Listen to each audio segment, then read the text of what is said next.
Hey everybody, it's Jason Blaha here, and once again it is time for a bench press day.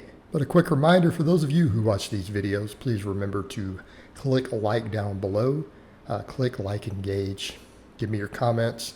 If you're seeing this one on Facebook, throw me some stars. All right, now you guys saw that 315, look how easy that looked. That looked like a warm up. I went ahead and went for 365, which I've only done on closed grip once on this channel at a little heavier body weight than I'm at now, and a year younger. So the wider grip, which I've taken a long time to build up, watch this. I actually got a good pause, which I didn't really get the same with that closed grip before. 2-second pause, drove it up, little grindy through that mid-range, but once I got through the mid-range, the lockout was good. I'm super happy with that. I've said that my goal that I'm going to get to a 405 before I turn 50. You know, we're on the way to do that because my bench had regressed. I just missed 331. In my last meet, I missed 331. Okay. I just got 365. I'm going to get that 405, and I'm going to get it by doing this stuff I'm doing here, which most of my supplemental work is pause benching for high reps, right? Sets of 10. We did 340 today for 3 sets of 10. And I feel like still my delts really are limiting my bench to some extent.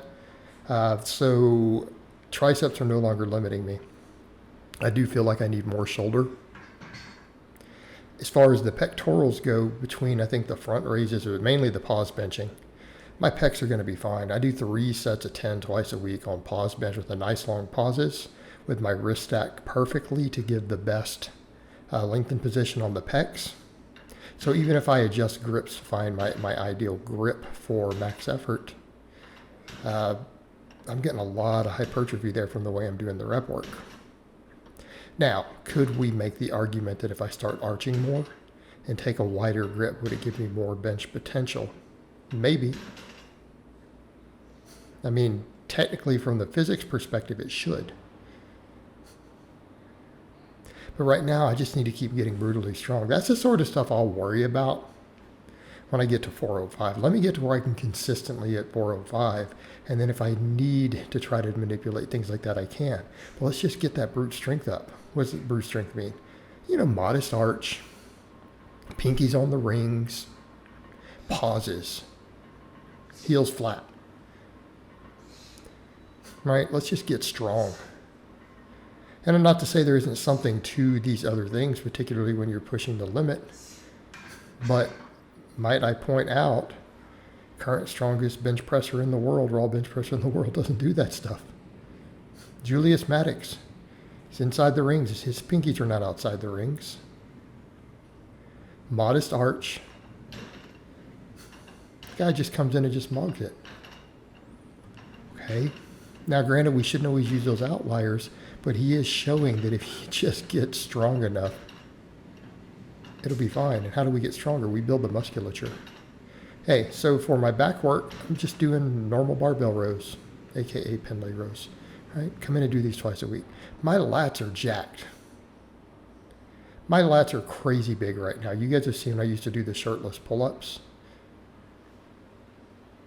My lats are probably my biggest muscle. I'm not that worried about them. They're fine. They need a little more training. So we really want all that carryover. I like those type of rows because of the deadlift carryover. I do like the fact it's going to work my upper back a little more. Which is really what we need. We need the whole shoulder girdle. We need more upper back. It all ties in together, which the whole back half of the workout is geared towards, right? And that's all just pump work. I just need to get that area thicker.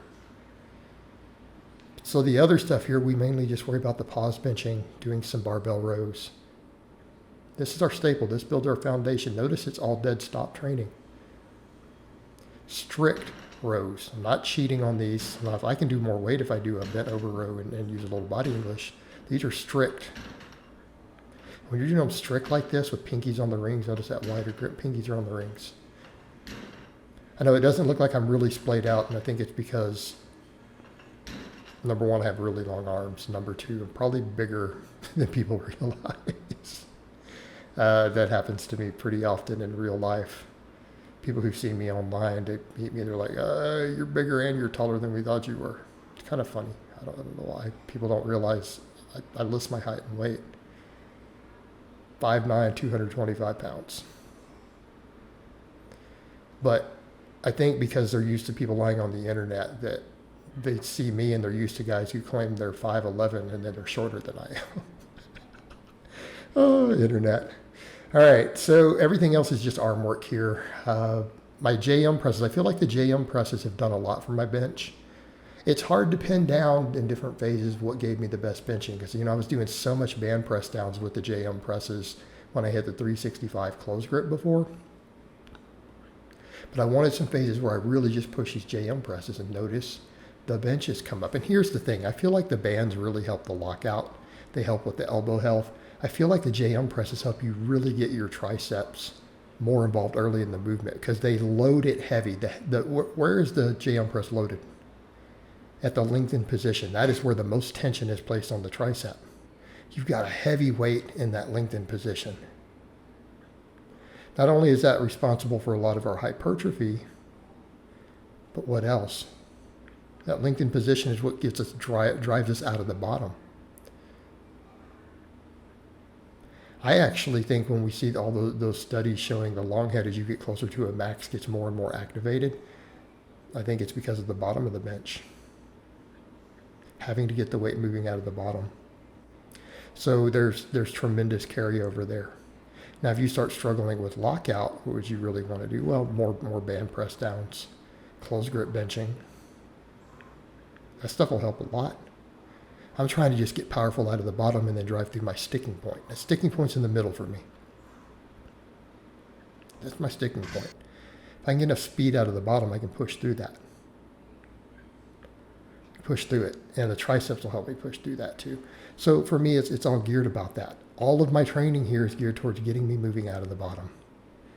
All the pause work, pause, every single rep. It's JM presses where we get into that lengthened position at the bottom. Okay, even then shoulders help you drive out of the bottom, help you maintain that stable bar path on the eccentric. They really help with all that. So that's what I'm doing. And then of course the curls, curls for the girls. I've been doing a lot of hammer curls lately. I wanted to go back and just do a few straight bar curls and see how they feel. As long as my shoulder health is on point, it's okay with it. That's the big concern with the straight bar curls is going to be shoulder health in the long term. But if I'm mainly just doing, instead of doing them all the way up, we're doing the just stopping at peak and traction and not moving the shoulder as much, which is a function of the bicep, it's probably fine. Because the main thing we're worried about for the biceps, getting that lengthened position at the bottom, which we can do just fine with a straight bar. We could argue dumbbells are easier to do it. The straight bar works too. Plus, I don't have to load extra dumbbells and other stuff if I can just load that bar that I already have. And yes, I did the deadlift. I need to make a reel on that. If you'll talk about squatting, curls in the squat rack, I'm deadlifting with a competition deadlift bar, right? I'm curling with it. Taking my competition deadlift bar on my deadlift platform, I'm doing curls with it. Blasphemy. And then we finish up with just two of these circuits for delts, side raises, front raises, rear delt flies. And those rear delt flies are pretty much to failure. I can only do 5 or 6 reps each time. I don't have anything left. I don't have anything left after that. I'm done. I'm toast. 2 good sets. I did 3 sets of these last time, but the fatigue, I was running out of reps really early in the sets. I've got to just build the work capacity of the shoulders. But we're working all the heads of the delt through multiple angles with this. Getting that deep fatigue at the end, just bring the whole shoulder girdle up. Not only will it make you look twice as jacked, it will help with those weak links on the bench. All right, guys, well, that's really all I have to say on that today. I hope it's been informative, and I'll talk to you guys next time.